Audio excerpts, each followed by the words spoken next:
오늘 금요 기도해 주신 하나님의 말씀 욥기 2장 7절부터 우리 10절까지 말씀 한 목소리로 같이 봉독하도록 하겠습니다. 사탄이 이에 여호와 앞에서 물러가서 욥을 쳐서 그의 발바닥에서 정수리까지 종기가 나게 한지라. 욥이 제 가운데 앉아서 질그릇 조각을 가져다가 몸을 긁고 있더니 그의 아내가 그에게 이르되 당신이 그래도 자기의 온전함을 굳게 지키느냐? 하나님을 욕하고 죽으라. 그가 이르되 그대의 말이 한 어리석은 여자의 말 같도다. 우리가 하나님께 복을 받았은즉 화도 받지 아니하겠느냐 하고 이 모든 일에 욥이 입술로 범죄하지 아니하니라. 아멘. 여러분, 잠잠하던 코로나19가 2차 팬데믹이 온 것 같습니다. 사실 지난 이번 8월이 코로나가 이제 완전히 종식되는 소멸로 가느냐 아니면은 내년까지 계속 이어질 것이냐 하는 중요한 분수령입니다. 그런데 8월이 되어서 소멸되기는커녕 오히려 더 폭발적으로 늘어나 버렸으니까 그동안 우리가 그렇게 기대하고 또 기다려왔던 것들이 다 수포로 돌아가 버린 것 같습니다. 이제는 특정 지역만이 아니라 전국적으로 지금 다 나타나고 있고 또 감염 경로도 모르는 깜깜이 이런 전파가 막 일어나고 또 무증상 확진자들이 계속 쏟아져 나오고 있습니다. 이틀 전에 뉴스를 보니까는 수원과 화성에서 3명이 사망을 했는데 그분들을 이제 검사를 해보니까는 다 확진자였다는 거예요. 더군다나 그 중에 한 60대 한 분은 길 가다가 쓰러져서 죽었는데 검사를 해보니까 확진자였다는 것입니다. 이런 상황 속에서 한 교회에서 확진자들이 되고 나오면서 교회가 지금 세상 사람들의 온갖 비난과 조롱의 대상이 되어버렸습니다. 교회가 세상의 피난처가 되고 요새가 되고 구원의 방주가 되어야 되는데 교회가 오히려 피해야 될 곳이 되어버린 것 같습니다. 이러한 때에 어떤 성도님은 주변의 사람들이 계속해서 온갖 욕설과 비난을 듣기가 힘들어서 자기가 예수 믿는 자라고 말하는 것조차도 무섭다는 겁니다. 또 어떤 성도님은 교회가 그러니까는 욕을 먹는다면서 사람들과 같이 이렇게 손가락질을 하면서 같이 비난을 하는 분도 계십니다. 예수님께서 인자가 올 때 세상에서 믿음을 보겠느냐라고 말씀하신 것처럼 오늘 우리가 이 말세의 때를 살아가면서 믿음을 지키면서 산다는 것이 정말 어려운 시대가 되었구나라는 생각을 하게 됩니다. 많은 믿는 사람들이 믿음에서 실족을 해요. 내가 기도해서 뭐하냐? 기도가 의미가 있느냐? 기도에 무기력함을 느낍니다. 왜냐하면 상황이 벌써 올 초부터 시작되었던 이 상황이 계속 끝나질 않고 계속 이어져요. 앞으로도 어떻게 될지 모르는 이런 상황 가운데 되니까 많은 사람들이 믿음에서 실족을 해버립니다. 그렇다면 오늘 우리가 어떤 믿음을 가지고 우리가 살아야 되겠습니까? 주님이 보시고자 하는 그 믿음은 무엇입니까? 오늘 말씀은 상상할 수 없는 고난 가운데 있었던 욥의 이야기입니다. 그 가운데 이 욥은 끝까지 믿음을 지켰습니다. 오늘 이 말씀을 통해서 욥과 같이 끝까지 믿음 지키면서 나가는 저와 모든 성도님 되시기를 주님의 이름으로 축원합니다. 욥은 어떤 사람이었죠? 욥은 당대에 아주 어마어마한 거부였습니다. 가지고 있는 육축만 해도 양이 7,000마리, 낙타가 3,000마리, 소가 500결이, 암나귀가 500마리, 어마어마한 육축을 소유했고요. 그뿐만 아닙니다. 그가 거느리고 있는 종들도 수도 없이, 셀 수 없이 많은 종들을 거느리고 살았습니다. 엄청난 부자였는데 이 욥은요, 인품 또한 아주 훌륭했습니다. 그래서 동방에서 아주 훌륭한 자다 이렇게 평가를 받았던 사람이 욥이었습니다. 욥은 자신만 이렇게 하나님을 섬기는 것이 아니라 자기 자녀들도 하나님 앞에서 아주 경건한 삶을 살도록 하기 위해서 정말 열정을 다했던, 온 힘을 다했던 영적인 아버지라고 할 수 있는 사람이었어요. 그래서 성경은 그를 평가하기를 온전하고 정직하며 하나님을 경외하고 악에서 떠난 자였다. 이게 욥에 대한 성경의 평가입니다. 하나님께서도 뭐라고 말씀하셨냐면은 이 세상에 욥과 같은 자는 없다라고 말씀하실 정도로 정말 믿음이 대단했던 사람입니다. 그런데 어떤 분은 이 욥을 평가를 하면서 아유 그거야 이 욥이 그렇게 부요하니까 가능한 거지, 당연히 그렇게 할 수 있는 거 아닌가라고 생각할 수도 있어요. 경제적으로 여유로우니까 남에게 베풀고 경제적으로 여유로우니까 딴 사람 섬길 수 있는 거 아니냐, 자식들 앞에서도 가진 재산이 많으니까 큰 소리 치는 거 아니냐라고 말할 수 있습니다. 그런데 그렇지가 않아요. 사람들은 가난할 때보다 부요해지면은, 고난의 때보다 평탄해지면은 자기 자신도 모르게 하나님과 멀어지는 것을 볼 수가 있습니다. 고난과 역경이 올 때는 그렇게 하나님 앞에 울고불고 하면서 하나님 앞에 엎드리고 믿음으로 살려고 애를 쓰고 기도하면서 모든 어려움들을 이기면서 나갔는데, 성공하게 되고 좀 잘 나가게 되고 높은 지위에 오르고 부유해지니까는 슬금슬금 믿음에서 점점 멀어져 갑니다. 하나님께서 출애굽을 하는 이스라엘 백성들에게도 그런 염려를 하셨어요. 지금 이들이 광야에서 그렇게 어렵게, 길도 없죠, 먹을 것도 없죠, 끝도 없이 펼쳐진 이 사막 같은 광야 길을 가는 이스라엘 백성들에게 그 염려를 하시는 거예요. 신명기 8장 13절 14절에 또 내 소와 양이 번성하며 내 은금이 증식되며 내 소유가 다 풍부하게 될 때에 내 마음이 교만하여 내 하나님 여호와를 잊어버릴까 염려하노라. 이게 하나님의 염려였던 것처럼 실제로 이스라엘 백성들이 어떻게 되죠? 광야 생활 40년을 마치고 가나안 땅에 정착을 하고 나니까 그들이 변하게 되는 거예요. 광야 동안에는 의지할 데가 없어요. 하나님밖에 없습니다. 하나님의 도우심만을 바라보고 살았어요.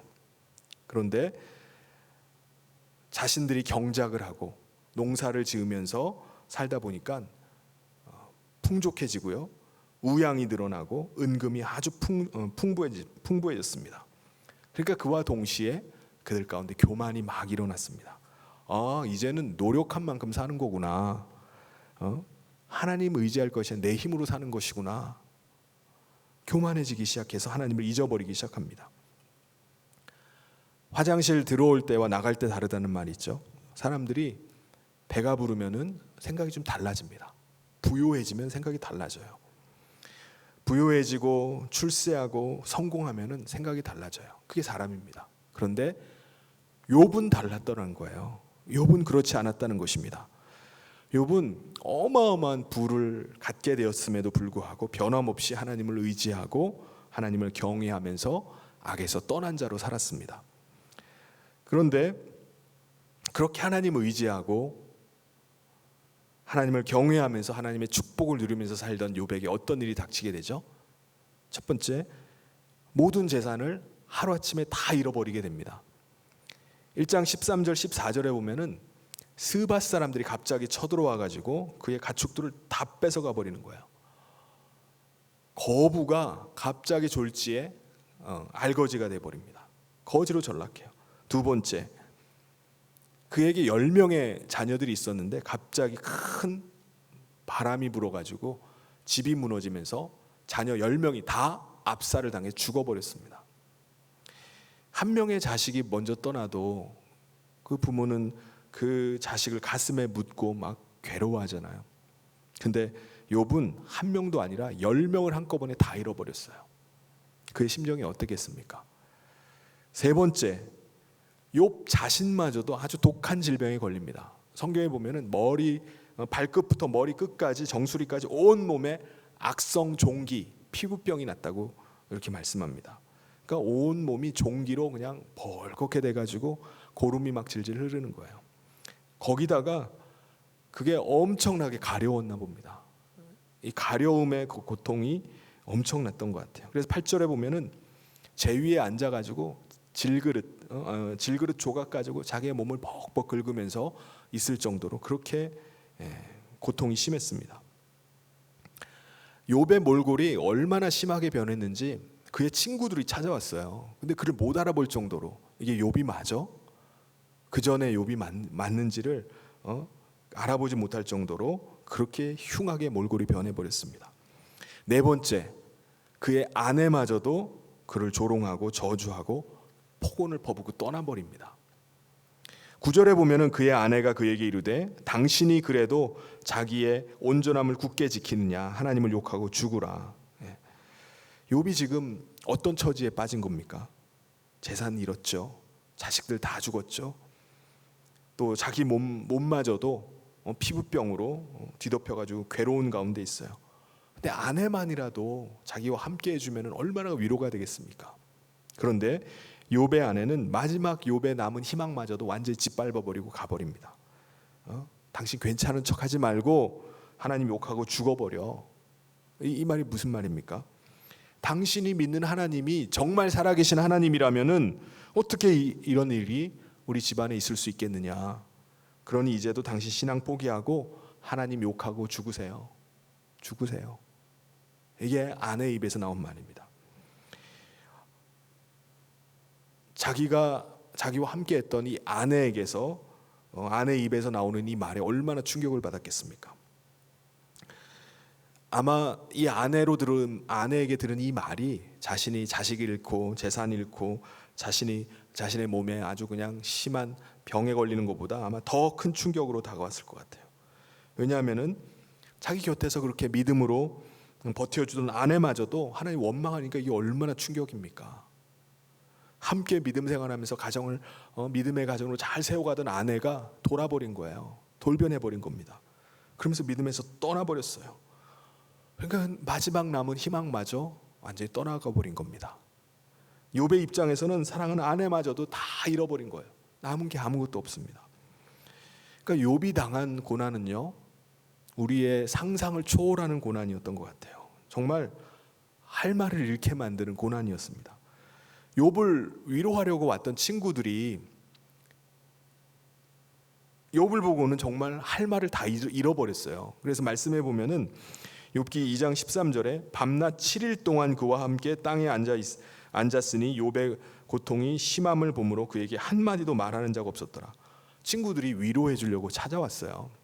근데 그 주변에 앉아서 일주일을 있었는데 한마디도 입을 여는 친구가 없었다는 거예요.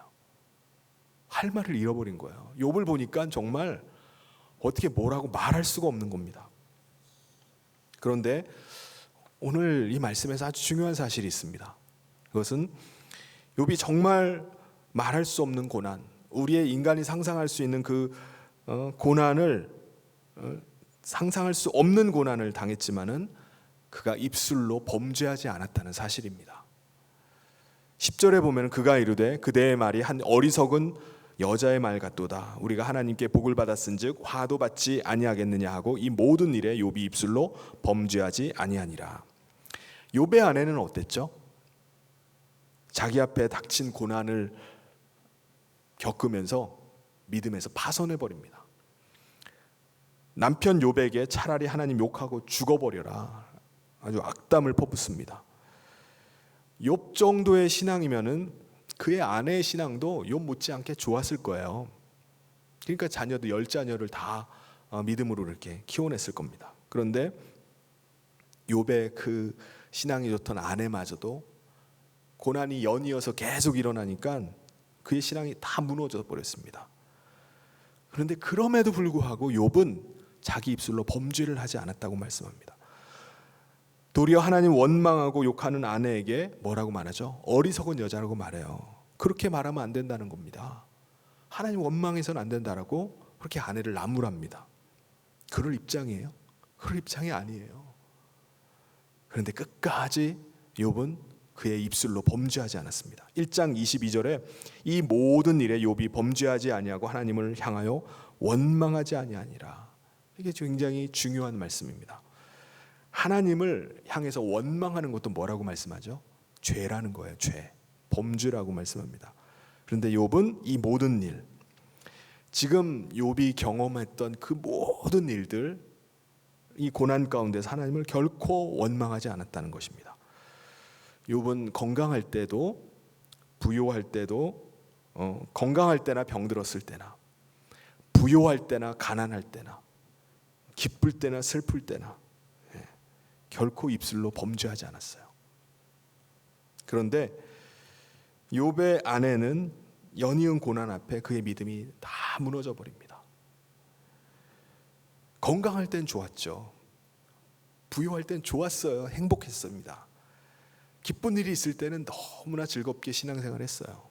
그런데 건강 잃어버리고 가난이 찾아오고 또 슬픈 일이 닥치고 하니까는 그때 믿음이 다 꺾여버립니다.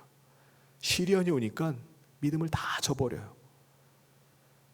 그녀의 입술에서는 원망과 불평이 막 쏟아져 나옵니다. 최후에는 하나님 욕하고 자기도 돌아서 버려요. 신앙을 포기해 버립니다. 참 저는 이 말씀을 보면서 마음이 참 아픈 것을 느낍니다. 왜냐하면 남의 일 같지가 않은 거예요. 우리가 이런 고난에 처하게 되었을 때, 우리의 삶에 이해되지 않는 일이 벌어질 때 우리의 믿음은 어떨까요? 지금 벌어지고 있는, 지금 온 세상 가운데 벌어지고 있는 이 일들이 잘 이해가 되십니까? 때로는 지금 내가 꿈을 꾸고 있는 건 아닌가라는 생각을 할 정도로 이해가 안 돼요. 우리도 마찬가지일 수 있습니다. 사랑하는 성도 여러분, 고난이 닥칠 때 우리가 정말 주의해야 될 것이 있습니다. 그것은 바로 우리의 입술이에요. 입술로 범죄하는 것이 얼마나 쉬운지 몰라요. 우리 입술을 지켜야 됩니다. 그렇다면 욥은 하나님을 향해서 원망을 쏟아놓고 불평할 수밖에 없는, 자기의 그 사랑하는 아내, 믿음이 좋던 아내조차도 그렇게 하나님 원망하고 돌아버린 그 상황 속에서 자신의 입술로 결코 범죄하지 않았던 그 이유가 뭘까요? 그는 하나님의 주권과 섭리를 믿었기 때문이었습니다. 그는 어떤 상황 속에서도 그는 하나님의 주권이 있음을 믿었어요. 하나님께서 이 가운데도 섭리하고 계심을 믿었기 때문이었습니다. 2장 10절에 보면은 그가 이르되 그대의 말이 한 어리석은 여자의 말 같도다. 우리가 하나님께 복을 받았은즉 화도 받지 아니하겠냐고 이 모든 일에 욥이 입술로 범죄하지 아니하니라. 욥이 하는 말이 뭐죠? 내가 하나님께 큰 복을 많이 받았듯이 화도 받을 수 있다는 거예요. 이 모든 일 속에는 하나님의 주권이 있다는 것입니다. 하나님의 선하신 섭리로 이 일들이 이루어져 가고 있다고 그렇게 믿은 거예요. 하나님의 주권과 섭리가 있다. 그런데 내가 지금 화 당하는 것도 그냥 당하는 게 아니라 하나님의 주권이 있고 하나님의 섭리 가운데 일이 일어나고 있다는 것을 믿었습니다. 자신이 버려진 존재가 아니라 하나님의 섭리 가운데 있는 존재라고 믿었습니다. 여러분, 우리가 하나님의 주권과 섭리를 믿는다는 건 뭘 말하죠? 우리가 이해할 수 없는 일이 우리 가운데 있다 할지라도 하나님이 행하시는 일에는 실수가 없습니다. 하나님의 뜻이 있습니다 라고 믿는 거예요. 그게 하나님의 주권과 섭리를 믿는 것입니다. 우리가 하나님의 주권과 섭리를 믿으면은 우리는 어떤 상황을 만나도 불평하거나 원망할 수가 없는 거예요. 하나님이 지금 실수하고 계신 거 아니야? 하나님이 지금 어디 가 계신 거 아니야? 그렇게 생각할 수가 없다는 것입니다. 여러분, 요셉을 한번 보세요. 욥의 삶이 이해가 되나요? 욥의 삶을 봐도요, 도저히 이해할 수 없는 삶을 살았던 사람이 요셉입니다. 이집트의 노예로 팔려갔어요. 누구에게요? 형들에게 의해서 노예로 팔려갑니다. 또 강간 미수범이라는 억울한 누명을 쓰고 그렇게 성실하게 일했음에도 불구하고 감옥에 넣어져요. 억울한 감옥살이에서 당신 내가 나가기만 하면 당신 빼줄게. 그렇게 약속했던 사람이 배신을 때립니다. 2년이 지나도 감감무소식이에요. 참으로 이해할 수 없는 일들이 이 요셉의 일생 가운데 계속 일어납니다. 근데 성경을 보면은 그런 일들이 계속 일어나는데도 불구하고 욥의 입술에서 하나님 원망하는 말이 안 나와요. 입술로 범죄를 하지 않습니다. 그 여자 때문에 내가 그놈 때문에 내가 믿는 도끼 발등을 찍혔어. 불평을 하지 않습니다. 원망하질 않아요. 형들, 그놈들 때문에 내가 지금 인생이 이렇게 꼬였어. 원망하질 않습니다. 왜 그렇죠? 요셉도 하나님의 섭리를 분명히 믿었습니다. 하나님께서 행하시는 일에는 실수가 없다라고 믿었기 때문에 그렇습니다. 이걸 어떻게 할 수 있죠? 가뭄이 극심하게 들어서 아버지 야곱이 이집트에 자기 자식들을 곡식을 구하러 보냅니다. 이집트에 곡식을 구하러 온 형들을 이제 요셉이 만나게 되는 거예요. 창세기 45장 5절에 당신들이 나를 이곳에 팔았다고 해서 근심하지 마소서, 한탄하지 마소서. 하나님이 생명을 구원하시려고 나를 당신들보다 먼저 보내셨나이다. 지금 이집트의 총리로 있는 사람이 자기 동생 요셉이라는 사실을 형들이 알고 깜짝 놀랐어요. 왜 그렇죠? 자기들이 동생을 팔았다는 사실을 알기 때문에 그래요. 팔아가지고 노예로 팔았다는 사실이 들통난 거예요. 그러니까 이제 죽었구나. 동생이 분명히 복수할 거야. 벌벌 떨고 있었습니다. 그때 동생이 하는 말이 뭡니까? 하나님께서 가뭄 속에서 우리 가문을 구하시려고 나를 먼저 이집트로 보낸 것이었구나. 하나님이 나를 먼저 보내셨어. 이게 요셉의 고백이에요. 요셉은 모든 상황 속에서 하나님의 섭리가 계속 작동하고 있다는 것을 믿었어요. 그냥 우연히 내가 형들이 그냥 못난 형들이 나를 그냥 팔아버린 게 아니라 모든 상황 속에서 하나님의 섭리가 있음을 믿었기 때문에 오히려 형들을 위로해 줍니다. 사랑하는 성도 여러분, 실패하는 사람의 가장 큰 특징이 뭔지 아십니까? 그것은 불평하고 원망한다는 거예요. 매사에 불평하고 원망합니다. 이스라엘 백성들이 왜 가나안 땅에 들어가지를 못합니까? 하나님을 원망했기 때문에 그래요. 하나님을 원망했기 때문에 그들은 40년을 광야에서 보내면서도 가나안 땅을 들어가질 못합니다. 광야에서 태어났던 사람들이 그 후세대들이 들어가게 돼요. 약속의 땅 가나안 땅에 들어가지 못하고 다 광야에서 죽습니다. 사랑하는 성도 여러분, 우리 가운데 고난이 닥칠 때 우리가 어리석은 사람들처럼 우리가 하나님을 원망하지 맙시다. 하나님의 주권과 섭리를 믿으면서 감사함으로 나갈 수 있기를 주님의 이름으로 축원합니다. 입술에 파수꾼을 세워야 돼요. 그렇다면 왜 그렇게 온전하고 하나님 보시기에도 이 같은 사람이 없다라고 말씀하시는데 왜 그 욥에게 고난이 주어졌을까요? 그 이유는 사탄의 참소 때문이었습니다. 사탄은 끊임없이 참소를 해요. 참소라는 말이 뭐죠? 남을 헐뜯어서 죄가 있는 것처럼 그에게 꾸며가지고 윗사람에게 고해 바치는 거, 이걸 참소하는 거라고 말합니다. 거짓으로 모함하는 거죠. 하나님께서 욥과 같이 순전하고 정직하고 하나님을 경외하는 자가 없다라고 말하니까 사탄이 1장 9절에 보면 여호와께 대답하여 이르되 욥이 어찌 까닭 없이 하나님을 경외하겠습니까?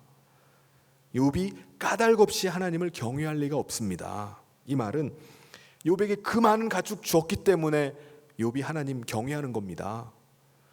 자녀들을 10자녀나 주셨기 때문에 하나님 경외하는 겁니다. 그것들을 하나님이 지켜주셨기 때문에, 하나님이 복 주시기 때문에 그렇게 경외하는 겁니다. 그런데 만약에 하나님이 그것을 싹 거두어가 보십시오. 그러니까 경외하나 보십시오. 그것 때문에 그 경외하는 겁니다라고 지금 말하는 겁니다. 사탄은 다 이유가 있다는 거예요. 하나님이 그렇게 해줬기 때문에 그가 그렇게 반응한다는 것입니다. 그게 맞는 말인가요? 욥은 그렇지 않았습니다. 욥은 재산과 자식과 그의 건강 때문에 하나님을 경외한 것이 아니었어요. 자신이 건강하기 때문에 하나님 경외한 것이 아니었습니다. 욥에게 있어서 자신의 상황과 환경, 건강 상태가 하나님을 경외해야 될지 말지를 결정하는 기준이 아니었습니다. 사랑하는 성도 여러분, 왜 우리가 이 땅에 살면서 우리는 하나님을 섬기면서 살아갈까요?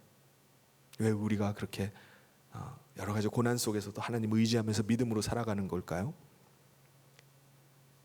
왜 우리는 다시 오실 예수 그리스도를 소망하면서 우리가 그렇게 믿음 가지고 살아갑니까? 이 땅에서 우리가 축복받기 위해서 그렇게 살아가나요? 예, 물론 우리 하나님은요, 복의 근원 되신 하나님이십니다.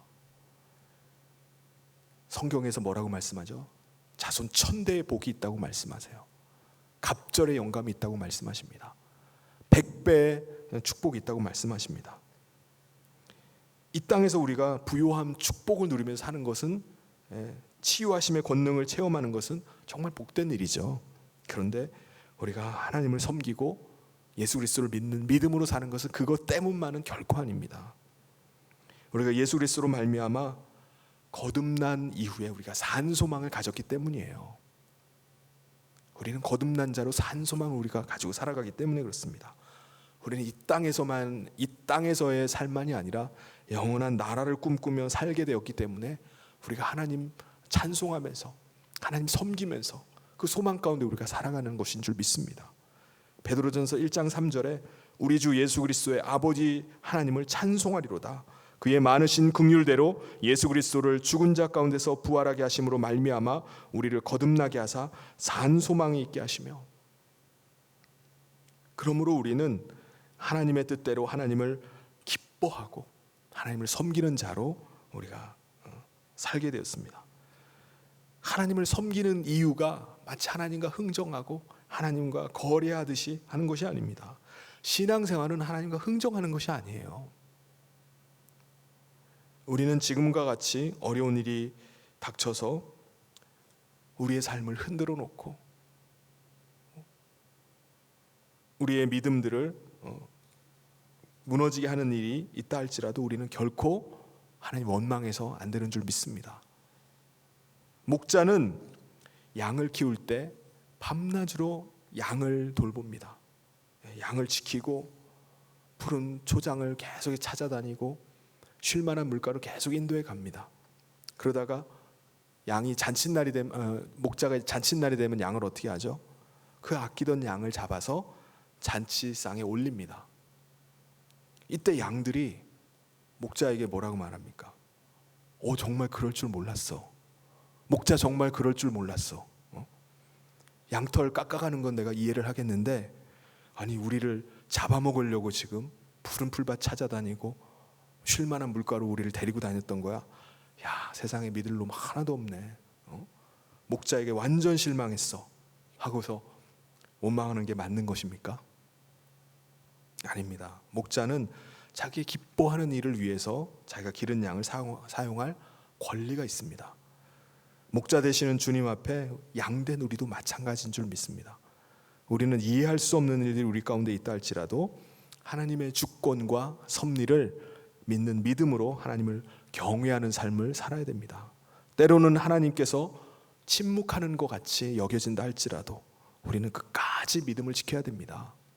사랑하는 성도 여러분, 욥은 정말 상상을 초월하는 도무지 이해할 수 없는 그 고난을 겪었습니다. 그런데 결코 입술로 하나님을 원망하지 않았습니다. 그의 신앙은 오히려 고난 가운데 더 드러났어요. 이것이 참된 신앙이구나.